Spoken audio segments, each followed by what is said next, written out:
R.C. Sproul, en su libro 5 cosas que todo cristiano debe saber, él inicia su introducción con algo así. Ser cristiano no es una habilidad que se adquiere como bucear o patinar sobre hielo. Es una relación viva y vital como con el Dios del universo. Una relación que comienza cuando una persona se vuelve una nueva creación en Él y recibe a Jesús como su Señor por fe. Pero al igual que los atletas olímpicos, los cristianos necesitan entrenamiento, hacer sacrificios, abrazar ciertas disciplinas para poder dar a Dios lo supremo. Por eso creemos que hay 5 cosas muy importantes que deben ser vitales en la vida del cristiano. Uno de ellos es el estudio de la Biblia. El segundo es la oración. El tercero, la adoración. El cuarto, el servicio. Y el 5, la mayordomía. Como los aros entrelazados de la bandera olímpica, estas 5 prácticas izan un estandarte de ideas para los cristianos de toda nación y grupo de personas. Así como los atletas se esfuerzan para alcanzar sus mejores resultados, nuestra diligencia respecto a estos aspectos de la vida cristiana nos ayudarán a determinar nuestro grado de eficacia para servir a nuestro Señor. El sudor y el sacrificio olímpico durante años y en ocasiones décadas se da a cambio de la oportunidad de competir y quizá ganar la medalla y escuchar el aplauso de los fanáticos de todo el mundo. Esta es una experiencia que da una vez en la vida en un pequeño y selecto grupo de hombres y mujeres dotados. Es probable que el pueblo de Dios no reciba la adulación del mundo, pero un día escuchará las palabras: bien, buen siervo y fiel, en lo poco has sido fiel, en lo mucho te pondré.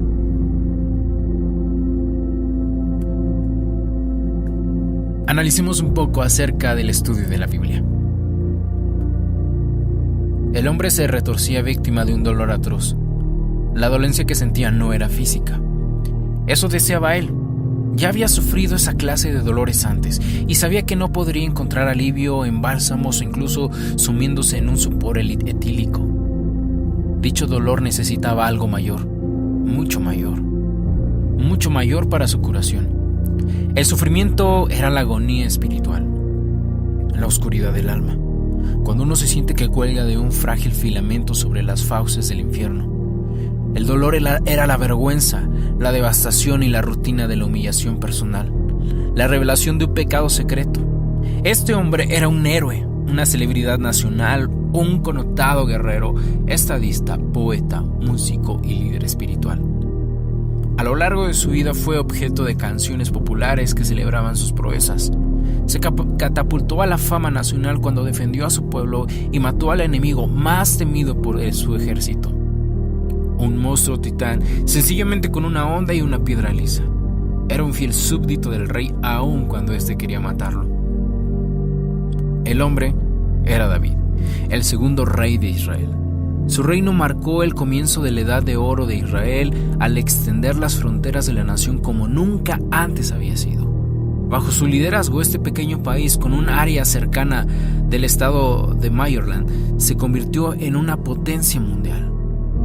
Ubicado en el puente de la tierra en que une África con Asia y Europa, a través del cual transitaban rutas comerciales internacionales, Israel se encontraba en un lugar de gran importancia geopolítica. La grandeza de David fue más allá de la política y de la cultura. Se le conoce más por haber sido un líder espiritual, se le conoce como un hombre conforme al corazón de Dios. Cuando cometió cierto monstruoso pecado, fue una calamidad no solo para David y su familia, sino para toda la nación. A pesar de su fortaleza espiritual, estaba tan ciego al mal que había en su propio corazón que fue necesario su confrontación por el profeta Natán para que David se diera cuenta de su culpa. Y eso lo podemos leer en el pasaje 2 de Samuel. En 2 de Samuel 12, Jehová envió a Natán a David, y viniendo a él le dijo: había 2 hombres en la ciudad, uno rico y el otro pobre. El rico tenía numerosas ovejas y vacas, pero el pobre no tenía más que una sola corderita, que él había comprado y criado, y que había crecido con él y cuando sus hijos juntamente comiendo de su boca y bebiendo de su vaso. durmiendo en su seno, y la tenían como una hija. Y vino uno de camino al hombre rico, y éste quiso tomar de sus ovejas y de sus vacas para guisar para el caminante que había venido a él. Sino que tomó de la oveja de aquel hombre pobre, y la preparó para aquel que había venido.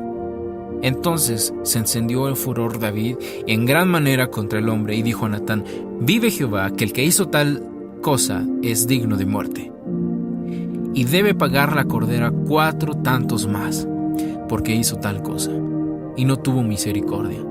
Entonces Natán le dijo a David: tú eres aquel hombre.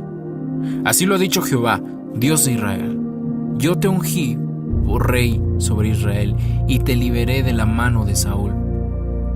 David fue presa de la pena a causa del desenmascaramiento de la crítica. El versículo 13 dice: entonces dijo David a Natán: pequé contra Jehová. Y Natán dijo a David: también Jehová ha redimido tu pecado, no morirás. Junto a su estrepitosa caída de gracia y obediencia, David padeció el poder enjuiciador del Espíritu Santo. Su arrepentimiento era tan profundo como una abrupta su caída. Su remordimiento fue más allá del miedo superficial al castigo. Fue arrepentimiento auténtico. Un espíritu marcado por un corazón roto a causa de haber ofendido a Dios. En dicho acto de contrición, David escribió la oración que conocemos como el Salmo 51. En dicho salmo aparecen todos los elementos del verdadero arrepentimiento. Ten piedad de mí, oh Dios, conforme a tu misericordia, conforme a la multitud de tus piedades, borra mis rebeliones, lávame más y más de mi maldad, y limpia de mi pecado, porque yo reconozco mis rebeliones, y mi pecado está siempre delante de mí. Contra ti solo he pecado, y he hecho lo malo ante tus ojos, para que seas reconocido justo en tu palabra. Y tenido por puro en tu juicio, he aquí, en maldad he sido formado, y en pecado me concibió mi madre. He aquí, tú amas la verdad en lo íntimo, y en lo secreto me has hecho comprender sabiduría. Purifícame con hisopo y seré limpio, lávame y seré más blanco que la nieve. Hazme oír gozo y alegría, y se recrearán los huesos que has abatido. Esconde tu rostro de mis pecados y borra todas mis maldades. Crea en mí, oh Dios, un corazón limpio, y renueva un espíritu recto dentro de mí. No me eches delante de ti, y no quites de mí a tu Espíritu Santo. Vuélveme el gozo de tu salvación, y tu espíritu noble me sustente. Entonces enseñaré a los transgresores sus caminos, a los pecadores se convertirán hacia ti. Líbrame de homicidios, oh Dios de mi salvación. Cantará mi lengua de justicia. Señor, abre mis labios, y publicará mi boca tu alabanza, porque no quieres sacrificio, que yo lo daría. No quieres holocausto. Los sacrificios de Dios son el espíritu quebrantado. Al corazón contrito y humillado, Dios no desprecia. Oh Dios, haz bien con tu benevolencia a Sión.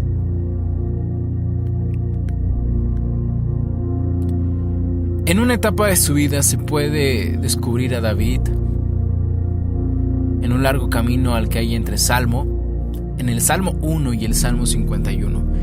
Dicho viaje no se mide con las páginas de un libro ni con los años de experiencia, sino entre la obediencia y la desobediencia. Una senda bien andada por un todo cristiano. Por ejemplo, el Salmo 1 dice: bienaventurado el varón que no anduvo en consejo de malos, ni estuvo en camino de pecadores, ni en silla de escarnecedores se ha sentado, sino que en la ley de Jehová está su delicia, y en su ley medita de día y de noche. Será como un árbol plantado junto a corrientes de aguas, que da su fruto a su tiempo, y su hoja no cae, y todo lo que hace prosperará. No así los malos, que son como el tamo que arrebata el viento. Por tanto, no se levantarán los malos en el juicio, ni los pecadores en la congregación de los justos, porque Jehová conoce el camino de los justos, mas la senda de los malos perecerá. En una etapa de su vida se puede describir a David como la encarnación del hombre de quien se habla en el Salmo 1, un hombre como un árbol plantado junto a corrientes de agua. Había meditado acerca de la palabra de Dios de día y de noche. En aquel fuego se forjó la fuerza espiritual de David, pero en un momento de su vida, su atención se desvió de aquella palabra hacia una mujer, Betsabé.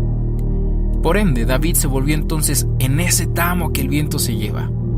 En su estrepitosa caída, David perdió no solo su integridad, sino también su alegría. En el Salmo 51, David ruega a Dios que lo limpie de su pecado. Hazme oír gozo y alegría, y se recrearán los huesos que has abatido. Vuélveme el gozo de tu salvación. A pesar de que el pecado brinda grandes placeres, no brinda gozo. Si comprendemos la diferencia, podremos sortear los escoltos que tenía el creyente. En medio de su sufrimiento, David añoró volver a experimentar el gozo de la salvación. El momento de mayor gozo en mi vida fue cuando me convertí a Cristo. El momento que definió mi vida. Comparado con él, nada más en el mundo parece tener valor. Dios se complace al hacer uso de las Escrituras para penetrar el corazón y llevarnos a esa fe. Es cierto que la fe se adquiere al escuchar la palabra de Dios, porque la palabra de Dios es viva y eficaz, más cortante que toda espada de dos filos, y penetra hasta lo más profundo del alma, hasta partir el alma y el espíritu, las coyunturas y los tuétanos, y discierne los pensamientos y las intenciones del corazón. Y no hay cosa creada que no sea manifiesta en su presencia. Antes bien, todas las cosas están desnudas y abiertas a los ojos de aquel quien tenemos que dar cuenta. La historia está repleta de anécdotas acerca de cómo grandes personalidades se convirtieron por medio del poder de la palabra. Por ejemplo, Agustín, que lleva una vida de pura inmoralidad, escuchó un día jugar a unos niños que gritaban el estribillo. La frase en latín significa álzala y léela. Al escuchar ellos, sus ojos se postraron sobre el texto de una Biblia abierta donde decía: andémonos como de día, honestamente, y no en glotonerías y borracheras, no en lujurias y lascivias, no en contiendas y envidias, sino vestidos del Señor Jesucristo, y no proveáis para los deseos de la carne. Este fue el caso de Agustín. Posiblemente cada uno de nosotros tenga algún versículo en especial que nos ha llevado a esa conversión. Pero así como David, el apartarnos de la meditación en la palabra de día y de noche, y el desviarnos hacia algo más que capte la atención no solamente de nuestros ojos, sino de nuestra mente y de nuestro corazón. Así como David, que era el hombre conforme al corazón de Dios, también podemos ser nosotros. Hasta aquí en este segmento de literatura. Este libro de R.C. Sproul, 5 cosas que todo cristiano debe saber. El siguiente viernes continuaremos con este segmento. Mientras tanto, llevémonos a nuestra casa esto. Meditemos de día y de noche en la palabra de Dios, para que seamos como esos árboles plantados junto a corrientes de agua, que da su fruto a su tiempo, que todo lo que hace prosperará, que su hoja no cae. Si queremos ser esos árboles, si queremos que sea el Espíritu Santo en nuestras vidas, llenando todos los días nuestro corazón, procuremos todos los días meditar en su palabra.